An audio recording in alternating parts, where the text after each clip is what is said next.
প্রিয় ছাত্রীরা বা প্রিয় শিক্ষার্থীরা, আমরা এই করোনা কালীন সময়ে শ্রেণীকক্ষে পাঠদান করানো সম্ভব হচ্ছে না।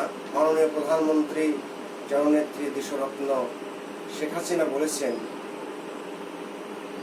আমরা যেন শ্রেণীকক্ষে পাঠদানটাকে ফলপ্রসূ করার জন্য আমরা অনলাইন ক্লাস আমরা আমাদের প্রতিষ্ঠানের চ্যানেলে বা যার যার চ্যানেলে আমরা যেন আপলোড করি।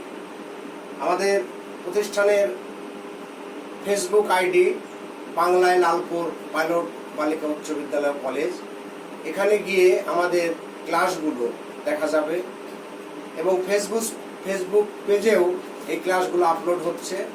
এছাড়াও লালপুর গার্লস হাই স্কুল নামে একটি ইউটিউব চ্যানেল খোলা হয়েছে, সেখানেও এই ক্লাসগুলো নিয়মিত আপলোড করা হচ্ছে। প্রিয় শিক্ষার্থী, তোমরা অবশ্যই এই ক্লাসগুলো তোমরা এই তিনটি মাধ্যমে দেখে তোমাদের পাঠের সঙ্গে পাঠটাকে আরো সুদৃঢ় করবে।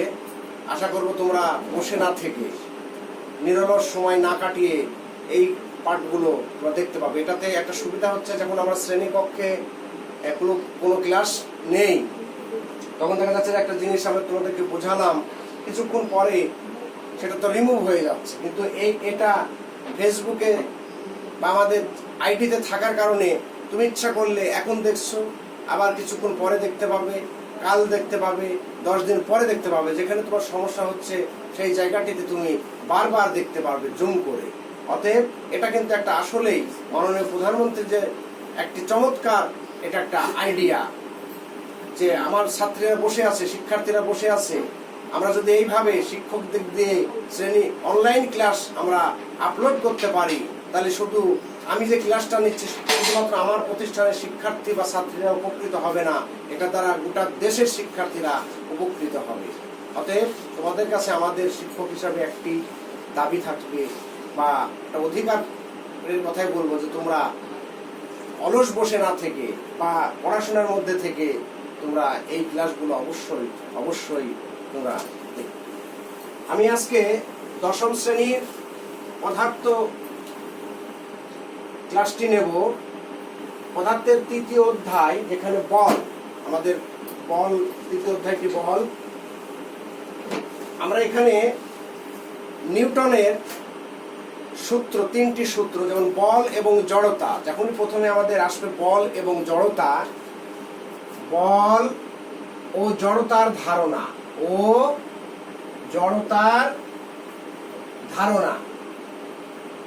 বল ও জড়তার ধারণা, যেটা আসলে নিউটনের প্রথম সূত্রকে সমর্থন করে। তাহলে বল কি এবং জড়তা কি আমরা এই নিউটনের প্রথম সূত্র থেকে কিন্তু পেতে পারি। নিউটনের প্রথম সূত্রটা কি, যে যদি কোনো বস্তুর উপর বাইরে থেকে বল প্রয়োগ না করা হয়, আর বল বলতে গেলে খালি ধাক্কা দেওয়া বা কিছু দিয়ে ঠেলে দেওয়া সেটা কিন্তু না। এখানে বল বলতে বোঝাচ্ছে, যেমন একটি ফ্যান, ইলেকট্রিক ফ্যান দেখা যাচ্ছে যে 20 বছর 50 বছর ব্যবহার হচ্ছে না, তাহলে সে ঝুলানো আছে। পরিবেশের এনভায়রনমেন্টের যে দিকগুলো, সেটা হচ্ছে তাপ আছে, আর্দ্রতা আছে, ঝড় আছে, বৃষ্টি আছে, এগুলোর ফলেও কিন্তু সে মুভ করতে পারে, আবার স্থির থাকতে পারে। যদি এগুলো প্রয়োগ না হয়, যদি ভূমিকম্প হয় ঘরটা ভেঙে পড়ে যাবে, তাহলে কি হবে, ফ্যানটাও তো ভেঙে একসময় পড়ে যাবে, তাহলে তার কি হবে, স্থানের পরিবর্তন হবে।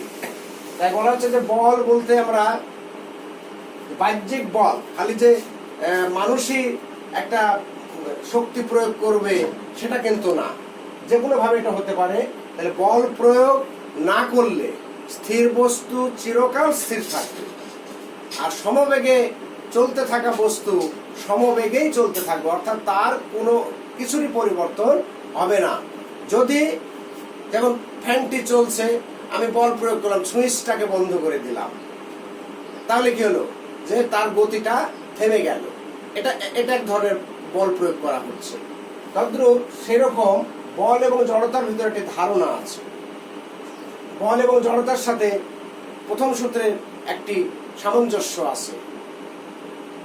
তাহলে বল প্রয়োগ না করলে স্থির বস্তু চিরকাল স্থির থাকবে, আর সমবেগে চলতে থাকা বস্তু সমবেগে চলতে থাকবে। এখন জড়তাটা কি? জড়তাটা হচ্ছে আমরা এক ধরনের বলতে পারি অলসতা। আমরা যদি স্বাভাবিক কথায় বলি অলসতা, আসলে ফিজিক্স তো হলো পদার্থ, তো মানুষের জীবনের সঙ্গে রিলেটেড।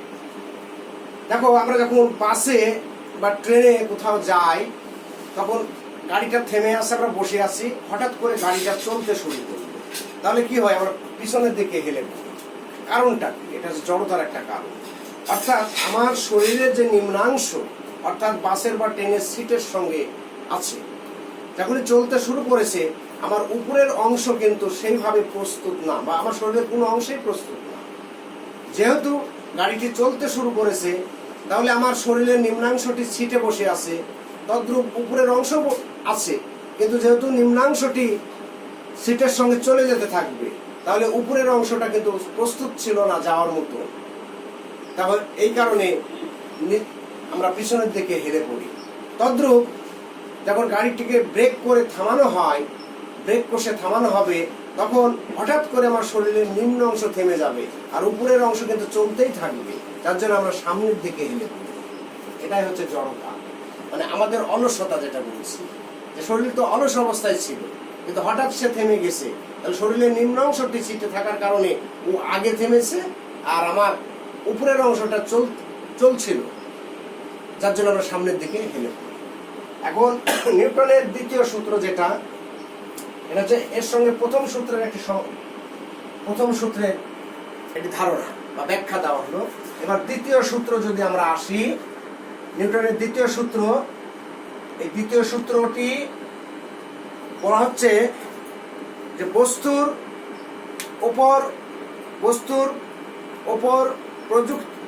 বস্তুর ভরবেগের পরিবর্তনের হার, বস্তুর ভরবেগের পরিবর্তনের হার। তাহলে বস্তুর ভরকে আমরা মাস বলি, এম দিয়ে আমরা ছোট হাতের এম দ্বারা প্রকাশ করি। পৃথিবীর ভর যখন প্রকাশ করব তখন দেব বড় হাতে। আর বেগ দুই ধরনের হবে, একটা হচ্ছে আদি বেগ, এটা হচ্ছে আদি বেগ যেটাকে আমরা ইউ প্রতীক দ্বারা প্রকাশ করব, আর এটা হচ্ছে শেষ বেগ যেটাকে আমরা বলছি ভি। তাহলে বস্তুর ভরবেগের পরিবর্তন, তাহলে ভরবেগের পরিবর্তন হলো একটা শেষ ভরবেগ এম ভি, আদি ভরবেগ এম ইউ। তাহলে পরিবর্তন হলো তফাৎ, একটা থেকে আরেকটা যদি দুই রকম হয় তাহলে সেটাকে বলা হচ্ছে পরিবর্তন। আগে এখানে এরকম একটি ভর ছিল, আজকে আরেক রকম হয়েছে, এটা হচ্ছে পরিবর্তন। তাহলে পরিবর্তনটা হবে বড় থেকে ছোট, M V minus M U. এটা হচ্ছে ভরবেগের পরিবর্তন। বলা হচ্ছে যে এই ভরবেগের পরিবর্তনটি কখন হবে, তাহলে তাকে আমাদের একটি বল প্রয়োগ করতে হবে। বলা হচ্ছে যে ভরবেগের পরিবর্তনের হার তার উপর প্রযুক্ত বলের সমানুপাতিক, এবং বল যেদিকে ক্রিয়া করবে ভরবেগের পরিবর্তনও সেই দিকে ঘটবে। আমি এখন এই জিনিসটাকে পশ্চিম দিকে নিয়ে যাওয়ার চেষ্টা করছি বা পূব দিকে নিয়ে যাওয়ার চেষ্টা করছি, তাহলে সে উত্তর দিকে যাবে না। এই জন্য বলেছে যেদিকে প্রযুক্ত হবে, যদি এইদিকে প্রযুক্ত হয় এইদিকে এই পরিবর্তনটা হবে, যদি এইদিকে প্রযুক্ত হয় এদিকেই পরিবর্তনটা হবে। তাহলে আমরা এখান থেকে বলতে পারছি দ্বিতীয় সূত্রটা, যে বস্তুর ভরবেগের পরিবর্তন হার তার উপর প্রযুক্ত বলের সমানুপাতিক। এখন বলকে আমরা বলছি ফোর্স, যার জন্য আমরা বড় হাতের এফ নিব, এফ প্রপোর্শনাল সমানুপাতিক ভরবেগের পরিবর্তন M V minus M U. ভরবেগের পরিবর্তনের হার, হার যখন বলি আমরা একটা সময়ের বিষয় থাকে, সময় সাপেক্ষে। তাহলে আমরা টি, তাহলে M V minus M U divide by T. এখন এখানে যদি আমরা আসি, তাহলে এম কমন নিলে হচ্ছে V minus U divide by T, V minus U divide by T. এখন এই যে V minus U divide by T, এখান থেকে আমরা ত্বরণের জায়গায় যেতে পারি। তাহলে ত্বরণটা কি? ত্বরণটা হচ্ছে যে সময়, ত্বরণ হচ্ছে আমাদের এ, acceleration, a is equal to v minus u divided by t। তাহলে এই ত্বরণটাকে আমরা যেখানে মানটা বসাই তাহলে হচ্ছে m a, তাহলে a proportional m a, a সমান প্রপোর্শনাল m a। এখানে প্রপোর্শনালটা যদি তুলে দেওয়া যায় তাহলে একটা আমি ধ্রুবক নিতে পারবো, সেই ধ্রুবকটাকে আমরা নিচ্ছি k m a, k m a। এখন আমাদের m যদি 1 কেজি বা কিলোগ্রাম হয়, a যদি 1 মিটার পার সেকেন্ড স্কয়ার হয়, বল যদি আমার 1 নিউটন হয়, তাহলে এই মানগুলো যদি বসাই 1 k 1 ইনটু 1, তাহলে k এর মান দাঁড়াচ্ছে কত? 1। এই 1টা যদি আমরা একটা সমীকরণ নাম্বার দেব, এই সমীকরণে বসাই 1, তাহলে হবে কত? f is equal to m a, f is equal to m a। এইভাবে আমরা দ্বিতীয় সূত্রের ব্যাখ্যাটিও প্রদান করতে পারি যে বস্তুর ভরবেগের পরিবর্তন, পরিবর্তন কথাটি যখনই আসবে তখন সেটা সময় সাপেক্ষে পরিবর্তন হয়, যার জন্য এটা টি।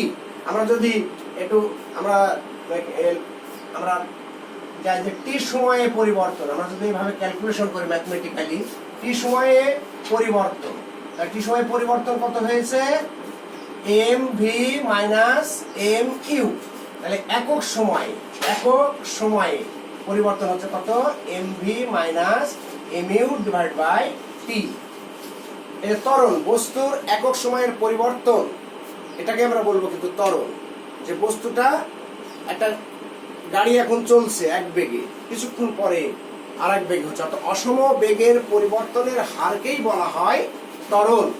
অসম বেগে অর্থাৎ এখন এক ধরনের চলছে একটা রেলগাড়ি, যখন স্টেশন থেকে ছেড়ে যায় একরকম থাকে, মাঝ পথে গিয়ে তার গতিবেগটা বেড়ে যায়, আবার যখন স্টেশন আসে তখন কিন্তু সে আবার গাড়িটির গতি কমে যায়। তাহলে এটা কি হয়? যে একটা পরিবর্তন হয়। তাহলে এটা পরিবর্তনটা হচ্ছে কি সময়ের সাপেক্ষে। আমি এখন মুখ দিয়ে বললাম আর পরিবর্তন হয়ে যাবে তা কিন্তু না, একটা সময় দিতে হবে। যে গাড়িটি চলছে ধীরে ধীরে, জোরে হচ্ছে আবার ধীরে হচ্ছে, তাহলে এটা একটা সময়ের বিষয় থাকে। তাই বলা হচ্ছে যে টি সময় যদি পরিবর্তন এটা হয়, এটা ভরবেগের পরিবর্তন, তাহলে একক সময় কত? টি।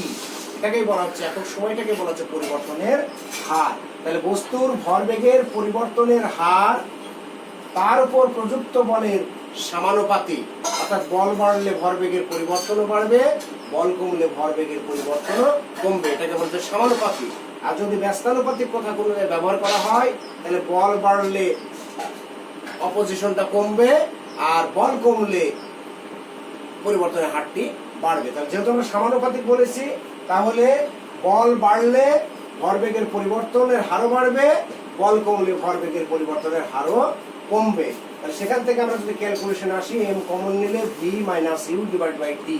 এই যে বেগের পরিবর্তন, অসম বেগের পরিবর্তন, এটাকে বলা হচ্ছে ত্বরণ। তাহলে এর পরিবর্তন ত্বরণকে আমরা বলি অ্যাক্সেলারেশন এ। তাহলে V minus U divide by T. তাহলে আমরা এর পরিবর্তে বসাতে পারছি এ। তাহলে এই প্রপোর্শনালকে তুলে দিলে একটা সমান চিহ্ন এবং একটা ধ্রুবক, যে কোনো একটা ধ্রুবক পাই, এই ধ্রুবককে আমরা নিলাম কে এম এ। এখন আমরা যদি এম সমান 1 কেজি, এ সমান 1 metre per second square, F is equal to 1 newton, এই মানগুলো বসাই, তাহলে কে সমান পাবো আমরা কত? 1। এখন এই কে এর মানটা এখানে 1 বসালে আমরা পাবো F is equal to M A. নিউটনের তৃতীয় সূত্রটি হচ্ছে যে প্রত্যেক ক্রিয়ারই একটি সমান ও বিপরীত প্রতিক্রিয়া আছে। নিউটনের তৃতীয় সূত্রটা হচ্ছে F is equal to M.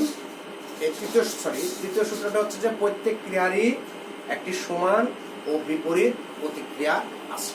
অর্থাৎ আমরা যাই করি না কেন তার কিন্তু একটা বিপরীত ফল আমাদের আসবে।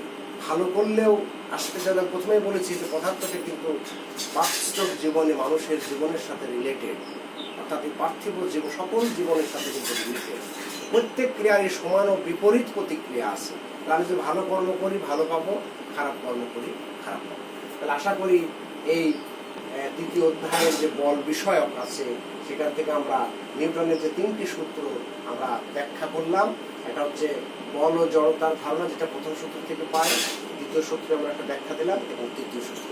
আশা করি তোমরা পাঠে অবশ্যই মনোযোগী হবে এবং মাননীয় প্রধানমন্ত্রীর যে নির্দেশনা সেটাকে অবশ্যই বাস্তবায়ন করার জন্য তোমরা অবশ্যই অনলাইন ক্লাসগুলো বেশি বেশি করে দেখার চেষ্টা করবে এবং নিজের ভুলগুলোকে শুধরে নেবে। ধন্যবাদ সবাই।